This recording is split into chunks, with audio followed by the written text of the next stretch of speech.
બરાબર બપોરના 2 વાગ્યા છે અને ઠંડી પડે છે જબરજસ્ત.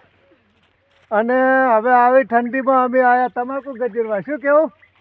અમારા હીરો સવો જપ જ કરતા નથી. હવે બરાબર બપોરના 2 વાગ્યા છે, એવી ઠંડી પડતી અને આવા ઠંડી મારે તમાકુ ગજરવા લઈને આવ્યા. મારી માની સોગન. હવે એક પૂરા તમાકુ ઉડે અને એક પૂરા ગરમી પડે હરી જોરદાર. ઠંડી નહીં હો, ગરમી.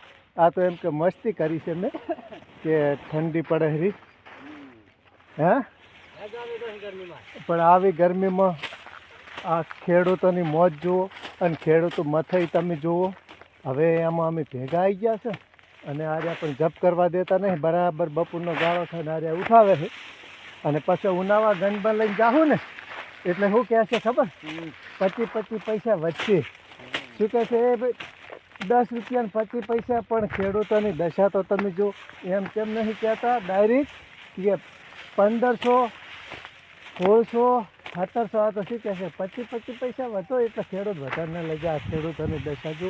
અને આ બાજુ એ મેસળિયું થઈ થઈને ગરમીની કેવી બેઠી એમ થશે. હવે પોટકા ઉપાડે શું કરે જોજો. અને અમારે ભાવાભાઈ તો મોઢું બહુ દીધું છે, એમને ઉડે છે. તમને ઉડે છે? હે નહીં ઉડતી?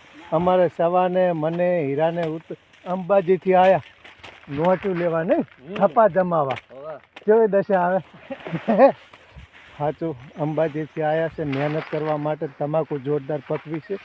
અને આ બાજુ અમારે ભાવભાઈ આવીને આવી અમારે આ બાજુ ચોખલી અને સીતા પણ અંબાજીથી આવ્યા છે નોટાના થપ્પા લેવા. એટલે જો મોટા બોધેરા કેવું ઉડે, કેવી ગરમી પડે ને આ બાજુ અમારે ભાવભાઈ ઉભા. તો જય માતાજી, જય મિત્રો. આ ખેડૂતોની મોજ છે.